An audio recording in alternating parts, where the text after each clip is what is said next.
As histórias do sertão que vieram para a cidade, transformando a cultura da nossa comunidade, do agrestino brejeiro, de todo homem rural, trazendo sua cultura para os ventos da capital. Um espaço de encontro, de música e poesia, um tributo aos nossos mestres, um instante de alegria. E vai entrando no ar, agora, nesse minuto, a arte e a poesia do Mafuá do Matuto.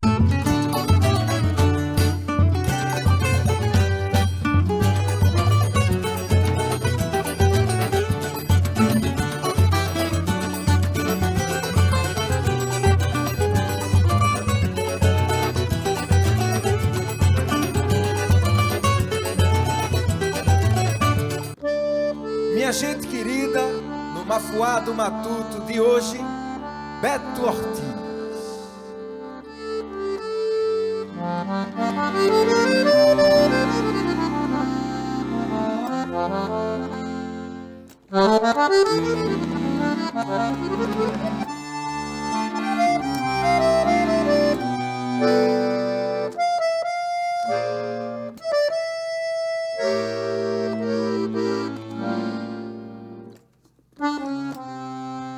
Por ser de lá, do sertão, lá do cerrado, lá do interior, da caatinga do roçado, eu quase não falo, eu quase nem tenho amigo. Eu quase que não consigo ficar na cidade sem viver contrariado.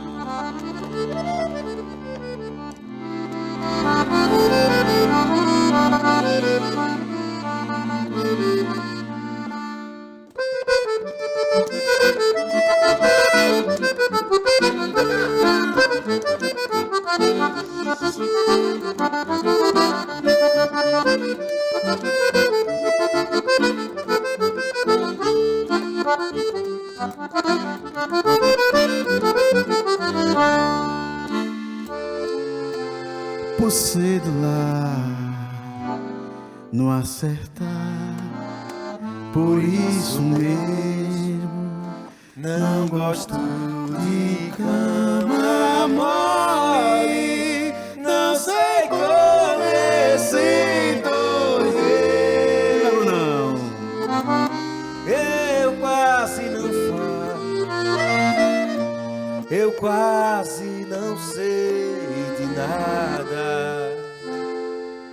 Sou como reis desgarrada nessa multidão, boiada caminhando aí.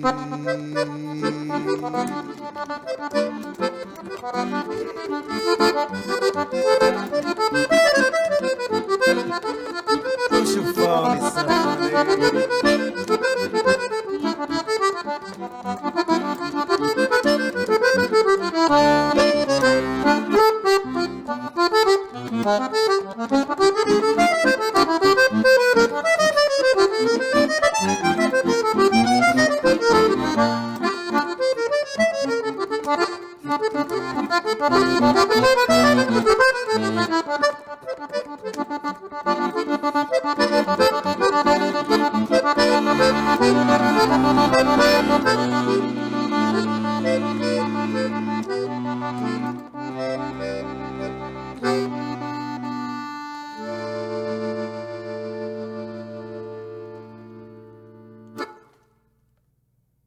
Beto, meu irmão, um prazer incrível te receber aqui no Mafuá do Matuto, velho. Bruno, o prazer é todo meu, cara. Mafuá, um berço da cultura.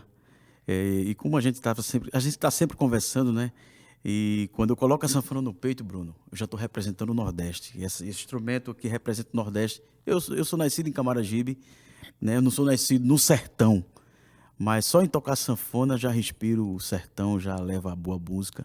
A nossa música nordestina para o mundo afora. Para mim é uma honra estar aqui com você. E assim, mesmo nascendo aqui em Camaragibe, que é na região metropolitana de Recife, você é um representante dessa matutada, né? Porque O que a gente fala é que o matuto não é só o cara que nasceu no interior, no sertão, é um estado de espírito, né? É um estado de espírito de bondade, de muitas qualidades que o matuto traz. Isso sobretudo mesmo. quando a gente fala em sanfona, sobretudo quando a gente fala na cultura da gente, né? E a primeira pergunta que eu queria te fazer é o seguinte: quem era Beto Ortiz antes desse instrumento e o que foi que a sanfona fez na tua vida? Então, Beto Ortiz, um menino pacato, aquela coisa de viver só em Camaragibe, de correr, tomar banho de rio, né? Pegar peixe, a famosa beta. Pegar a Rebeca. Então, isso aí eu sempre vou levar, né, para o resto da minha vida. E eu sempre fui criado, Bruno, escutando o som da sanfona, porque meu avô era sanfoneiro.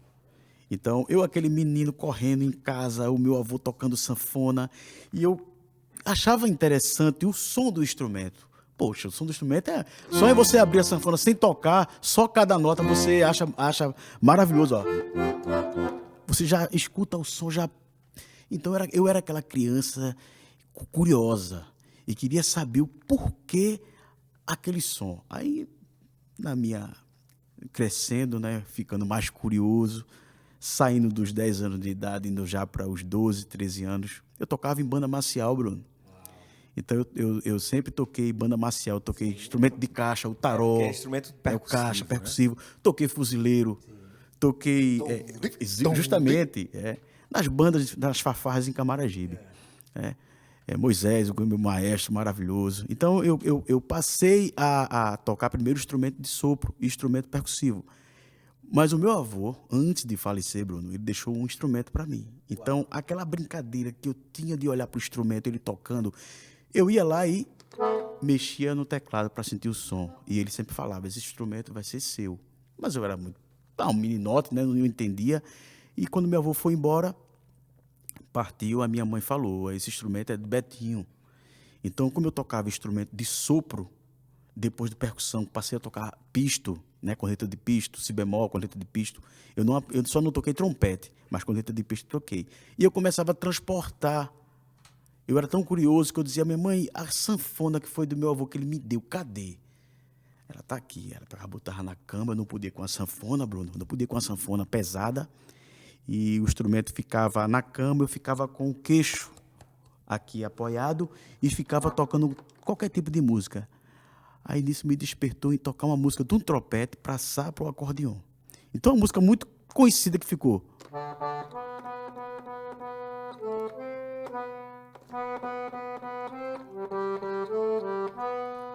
Paulo Sérgio, uma música antiga, sabe? Meu filho, Deus que lhe proteja. Então, eu passava essas músicas para o instrumento. Não era música de Luiz Gonzaga, não era forró. Era música...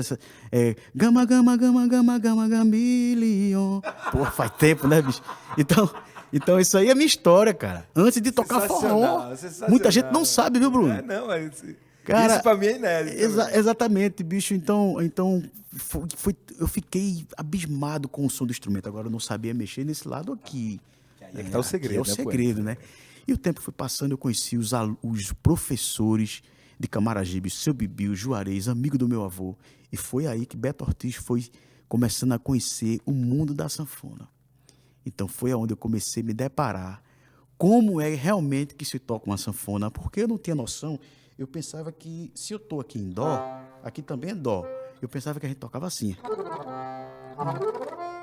Eu não tinha essa noção, né? Quando eu vi uma pessoa tocando mesmo, com os dedilhados, tipo... Endoidei, cara. Que foi meu professor, seu Bibi, o Juarez. Aí eu comecei a enveredar para esse lado, a conhecer o mundo da sanfona, a conhecer realmente Luiz Gonzaga.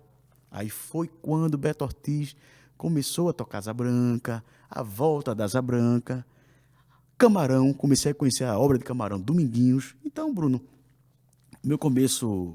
Antes da sanfona foi isso, eu era um menino em Camaragibe que brincava muito, depois eu passei a ter esse instrumento como uma brincadeira, depois que virou profissão. Quando virou profissão foi engraçado, Bruno, que eu tirava areia na frente da casa da minha mãe para ganhar dinheiro, cara. Eu tirava areia, meu amigo, tocava em fanfarra de banda, mas a gente não ganhava dinheiro em banda marcial, a gente tocava por amor. E eu, a primeira vez que tirei areia, ganhei um dinheiro de vender areia, que eu digo, pô, tá massa, beleza. Fiquei tirando areia, vendendo areia, né? Depois que eu comecei a tocar, que comecei a acompanhar o primeiro artista, que é Toninho de Surubim, da minha cidade, em Camaragibe, que ele me deu um cachê, vamos dizer que uma carrada de areia eu vendia por uns R$ 400. E eu ganhei o meu primeiro cachê, R$ 1.000. Cara, eu endoidei. Eu disse, não vou querer mais saber de areia, não. Eu agora vou querer tocar sanfona. Quem sabe de onde veio, sabe para onde vai, né, poeta? Com certeza. Essa coisa da essência a gente vai trazer, não sei se você conhece, porque o Mafuá do Matuto a gente traz a música, traz as entrevistas, mas também conta um pouco da história e da poesia do Nordeste, de Pernambuco e do Brasil, né? E a gente está trazendo hoje aqui para a gente conhecer um pouco da história também de um grande repentista, um grande amigo nosso, e eu queria que você visse ele aí contando um pouco da história dele, nosso mestre Edmilson Ferreira.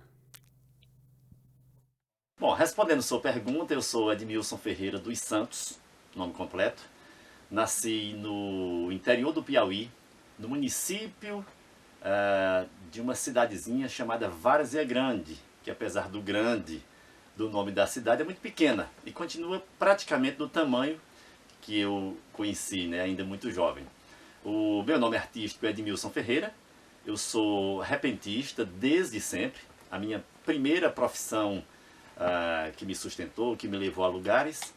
De 2017 para cá, eu concilio a atividade de repentista com a atividade docente, né? Trabalhei na Universidade Estadual do Piauí, Instituto Federal, enfim, Rede Estadual de Pernambuco, e Olinda, enfim. Mas esse é um resumo do Edmilson Ferreira, repentista e agora também professor. Eu fui muito influenciado por dois vieses. Um, pelo meu pai, que gostava demais de cantoria, que sonhou ser repentista na infância e não teve coragem de enfrentar aquela realidade de muito preconceito, porque na realidade em que ele nasceu, na zona rural de um município pequeno do interior do estado do Piauí, optar por viver de arte era, naquele contexto, querer ser vagabundo e não querer trabalhar. Essa era a realidade. E ele ficou muito, ele foi muito bloqueado, né, por essa possibilidade dessa tarja do homem não trabalhador. E aí ele frustrou esse desejo e de alguma forma se realizou nos filhos. Digo nos filhos porque eu e um irmão meu, Zé Ferreira, nos tornamos repentistas ao mesmo tempo, e ele incentivou muito isso. E esse incentivo nem sempre era de forma direta.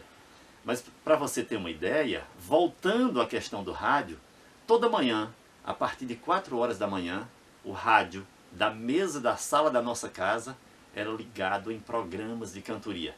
Fosse em Fortaleza, na Rádio Assunção, fosse na Sociedade da Bahia, Rádio Clube de Pernambuco, onde tinha cantoria, ele sabia, já tinha a localização ali de cor, e era tirando de um programa, colocando no outro. De modo que eu acordava todas as manhãs com aquela sonoridade da cantoria, às vezes meio entre dormindo e acordado, mas aquela musicalidade já era uma constante. Isso criou em mim uma questão do ritmo, né? Uma afinidade com aquela linguagem, uma admiração pela criatividade daqueles agentes, poetas, né, que cantavam em situações que já ficavam claro para mim que era improviso. Eles cantavam a partir de um pedido que chegava por carta, e isso foi criando um gosto.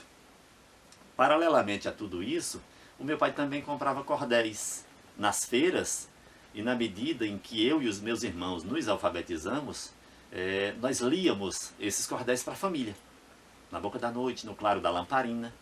E o cordel lida com o mesmo conjunto de regras objetivas, né, da rima, da métrica, até da oração, que a cantoria. A diferença é o suporte, e que um é feito de bancada e outro de improviso. Mas a rima é a mesma, a métrica é a mesma. Então isso foi criando intuitivamente, empiricamente, né, essa facilidade de metrificar, esse conhecimento até precoce de rima, o domínio das modalidades da cantoria, né, de modo que aos 12 anos eu já tinha uma noção muito bem resolvida. E depois, enfim, tinha aqueles cantadores do rádio que eram as referências, né? Primeiro os cantadores mais próximos, ali do contexto do Piauí, A rádio mais ouvida era a Difusora de Picos. Tinha um programa de Barra Azul e Zé Silva e um monte de outros repentistas que participavam, eram as referências. O sonho inicial era ser um daqueles, cantar naquela rádio, enfim, para a gente ter fama era aquilo. Depois a gente ouvia também já os LPs dos cantadores que eram nacionalmente consagrados, Moacir Laurentino, Sebastião da Silva, Ivanildo Villanova, Geraldo Amâncio, Severino Feitosa e tantos outros. Então, só que era uma referência mais distante. Na medida em que a gente conseguiu ir àqueles programas de rádio mais próximos, conhecer e cantar com aqueles ídolos mais imediatos, né, você sabe que a gente nunca se sacia com os sonhos, né? O próximo alvo era conhecer esses ídolos nacionais, era conhecer, cantar com eles, subir ao mesmo palco. Então, assim, foram as referências de forma gradativa que a gente teve no início. E aí, Beto, cantoria de viola também é uma tradição, uma raiz impressionante nossa. Rapaz, né, eu vou dizer, eu sou muito fã. Eu sou muito fã porque a gente nordestino, né, cara? Eu sou da sanfona e a gente se depara com um violeiro desse tipo aí, um poeta. Improviso, cara, o poder de improviso é absurdo. Meu Deus, eu não sei. Ô, Bruno, o que é que vocês têm na cabeça pra improvisar dessa forma, É cara? impressionante, é impressionante. Tem que perguntar para eles ali, né? Meu Deus do céu. Ô, Beto, falando de tradição e falando das coisas da gente, você já mostrou que é um cara que navegou por todas as coisas da música brasileira e uma coisa não podia sair do teu repertório pelo fato de você também ser daqui, pertinho do Recife, de ser pernambucano, que é o frevo, né? Ah, sim. Então, a gente sabe que tem grandes mestres aí da sanfona que abriram o caminho do frevo, a exemplo de Sivuca, né? E eu queria saber como é que entrou essa relação do frevo sanfonado, de você tocar o frevo na sanfona, e a partir disso, como é que isso também te consagrou como instrumentista, né? Como é que o frevo chegou na tua vida, como é que o frevo ficou na tua vida? Então, Bruno, eu tive o prazer de conhecer o Sivuca. Sivuca, na minha concepção, para mim, ele foi o percussor mesmo, com a sanfona no frevo, né? Ele criou o frevo sanfonado, né? O frevo sanfonado muito conhecido, Dominguinhos também é outro nome que deixou marcado com o frevo, como Camarão. Camarão também, Também né? Camarão, Arlindo dos Oito Baixos, Severo, até o próprio Genaro também. Né? Os sanfoneiros que eu sei que tocaram muito frevo, tocam muito frevo, como o Genaro toca muito frevo. Mas vamos falar do Sivuca. Eu tenho uma história para falar de você, do Sivuca. Rapaz, foi engraçado demais. Eu cheguei no hotel em Natal, na manhã, tomando café da manhã, e a Eliane falou assim, ó, Beto, sabe quem tá aí? Eu, quem? Olha para trás. Quando eu olhei para trás, assim, era Sivuca, cara, sentado com a roupa toda florida. Eu digo, não acredito, eu vou falar com ele, Eliane. Eliane, vai. Eu peguei e fui falar com o Sivuca. Mestre, aqui é Beto Ortiz, sou de Camaragibe, sou um sanfoneiro, acompanho a cantora Eliane. Opa, tudo bom? Eu sou um fã do senhor, gostaria de lhe ver tocar. É o único sanfoneiro que eu nunca vi tocar, pessoalmente. Ele disse, 9 horas, vai lá pro meu apartamento. Aí peguei o número do apartamento. Tá, cheguei lá, ele tava lá. Entre, conhece essa sanfona aqui? Uma sanfona dessa aqui é de 1950. Essa aqui é de 1950, a de Sivuca é de 1932, por aí. Aí eu, muito linda. Ele, pegue. Aí quando eu fui pegar a sanfona, ele disse, não, deixa que eu pego. Olha o ciúme do velho. Aí ele foi pegar a sanfona, né? Aí eu pensei que ele ia pegar, Bruno, e ele ia tocar. Mas não, cara. Ele pegou, botou no meu colo. Eu quero que você toque pra mim. Meu amigo. Aí eu vou tocar o que pra Sivuca? Eu vou tocar alguma coisa de Sivuca, né?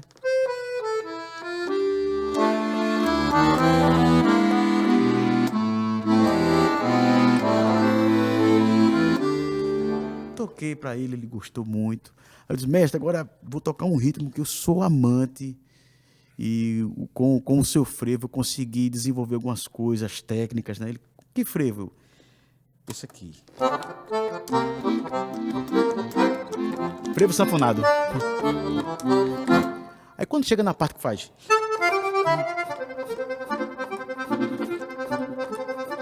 Eu não fazia assim, Bruno. Eu fazia totalmente errado. Eu não quero nem me lembrar aqui o modo que eu fazia, mas eu fazia errado. Aí ele falou assim, pare. Tá tocando essa parte diferente.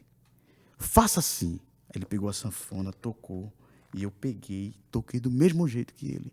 Então, Bruno, o frevo para mim é muito especial. Eu tive essa ligação com o Sivuca, o pai do frevo sanfonado.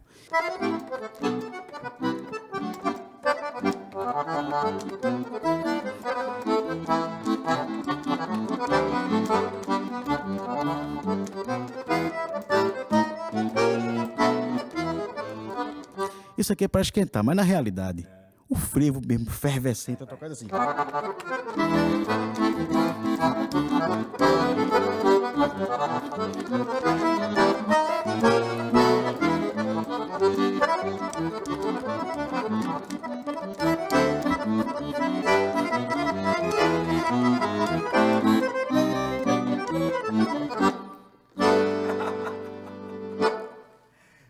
Beto, vamos ouvir mais um pouquinho de cantoria de viola, agora com os improvisos do nosso mestre Edmilson Ferreira. Vem embora, mestre. Bruno, eu vou mostrar que o verso tem mais prática do que dom. Como a poesia jorra quando a voz encontra o som, e como uma viola chora nas mãos de um cantador bom.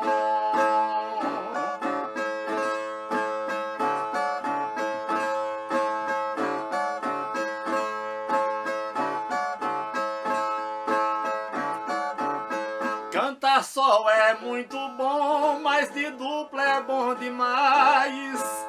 Se Bruno tivesse dito, eu traria outro rapaz pra mostrar de improviso como é que cantador faz.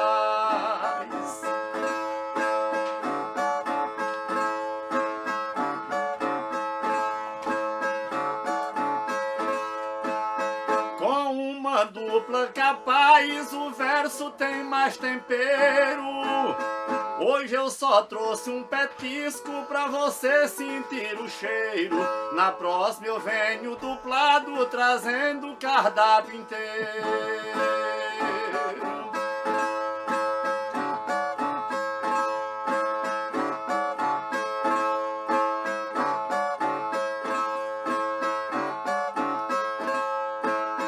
Meu prazer é verdadeiro no Mafuá do Matuto. A proposta é cultural, o nível é absoluto. E é um tipo de embalagem que não estraga o produto.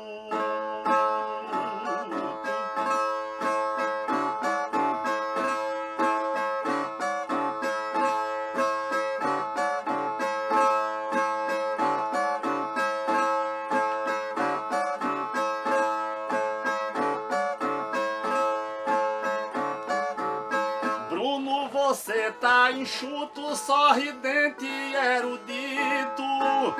O riso é da sua mãe e a trunfa é do pai Zelito. No Globo Esporte é charmoso, mas aqui tá mais bonito. Ei! Beto, a gente falou algumas vezes aqui nessa entrevista, mas eu não queria terminar esse bate-papo sem falar de Dominguinhos. Porque eu imagino que, para você, esse cara representa muita coisa. Para mim, eu acho que ele é o maior símbolo, assim, um cara que teve uma coisa que transcende a própria música, sabe? Por causa da personalidade e por causa do gênio que ele era, não só um gênio da música, mas um gênio enquanto pessoa, sabe? Era uma coisa meio que estrelar mesmo, tinha uma conexão divina nas coisas que Dominguinhos fazia, né? Então, antes de encerrar o programa, eu queria que você me falasse um pouco quem foi Dominguinhos. Foi um professor também para você? Foi um mentor, foi um professor. Antes de conhecer Dominguinhos, como eu falei no começo da minha carreira, que quando eu comecei a conhecer a obra da sanfona, que me deparei com a obra de Dominguinhos, eu fiquei encantado, cara.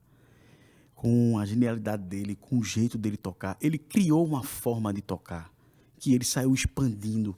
Todos os sanfoneiros têm que escutar Dominguinhos, tocar um pouco parecido, porque é unânime. E eu tive muitas alegrias com ele. E também, além de alegrias, também chorei com ele, né? Em momentos difíceis.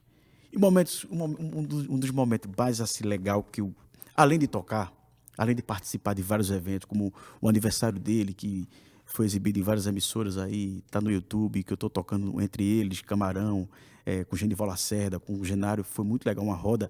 Tem um momento que a gente estava gravando no estúdio, que ele estava tomando remédio. Ele falou assim: Beto, eu vou deixar minha bolsa de remédio aqui e vão ligar para mim do hospital. Na época ele estava fazendo os tratamentos, né? Sim. E ele estava gravando aquele disco que ele gravou uma coletânea com vários artistas, cantores. Aí ele ficou assim, ele falou assim: ó, quem tocar, se meu celular tocar, você atende. Tá certo. Pode ser o plano para autorizar alguma coisa. Rapaz, eu tô de boa, ele tá gravando, eu só curtindo a gravação, pá. Aí, de repente, o celular toca. Aí, quando eu for atender, eu nem sabia. Alô? Aí, alô? É o mestre Domingos? Eu digo, não, ele tá gravando. Quer deixar algum recado? Olha, ele tá gravando um trabalho novo, com música do Luiz Gonzaga, com várias participações. Eu digo, é isso, meu amigo. Quem é, por favor? Fale para ele que é o Djavan. Meu amigo. Djavan, velho. Chega, eu fiquei sem ação. Que caixa postal arretada é essa? Eu digo, é Djavan? Sim, o Djavan. Com quem eu falo, eu digo... Aí, quando ele disse com quem eu falo, eu tive que vender meu peixe. Eu vou vender meu peixe. É o sanfoneiro Beto Ortiz, que estou ao lado de Dominguinho. Aí ele, opa, Beto, prazer, viu, rapaz? Eu sou grande fã seu. Eu comecei a falar, né? E Dominguinho está gravando aqui, eu peço para ele ligar daqui a pouco. E eu puxando mais conversa com o Djavan. E o Djavan, tá certo. Então, um momentos maravilhosos foi esse. Depois eu disse a ele, né? Ele disse, o Djavan, né? Pô, eu ligo para ele. Depois eu ligo para ele.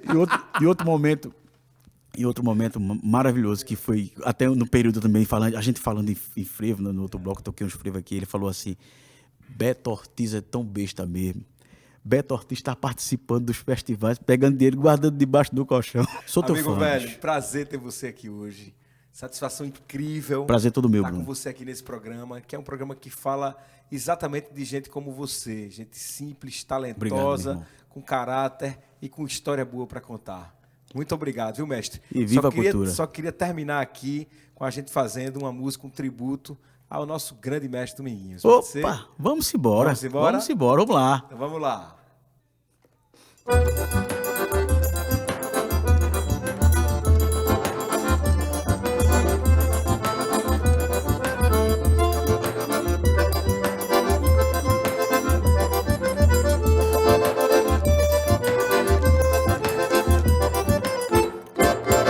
Vem, amor, vem cantar. Os teus olhos ficam querendo chorar. Deixa as mágoas pra depois. O amor é mais importante a dor. Chora a sanfona dentro do meu peito gemendo. Vai machucando, meu peito de amor vai morrendo. A sanfona.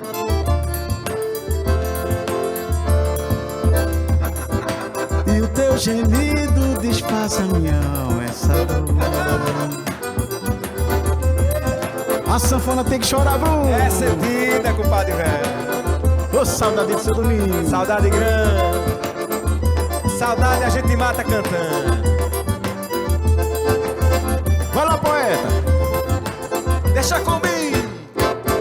Vem, amor, vem cantar, pois meus olhos ficam querendo chorar.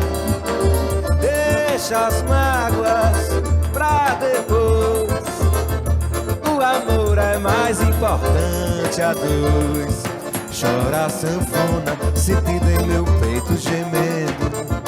Vai machucando, meu peito de amor vai morrendo. Quanto mais chora, me entrego todinho ao amor. E o teu gemido desfaz em minha alma essa dor.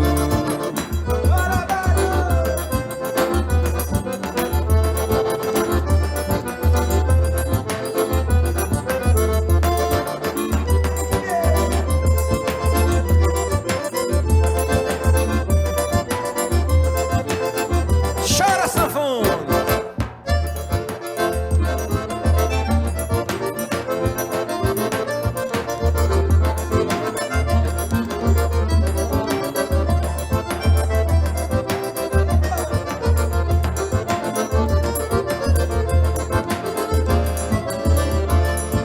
Chora, sanfona, sentindo em meu peito gemendo. Vai machucando, danado. Vai machucando, meu peito de amor vai morrendo. Quanto mais chora, me entrego todinho ao amor.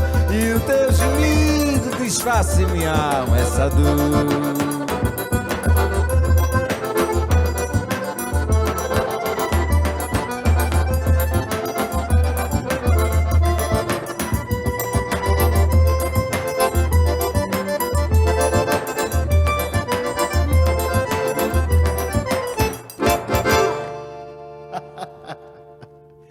Beto Ortiz, o filho de Camaragibe. Meu querido Bruno Lins, um abraço.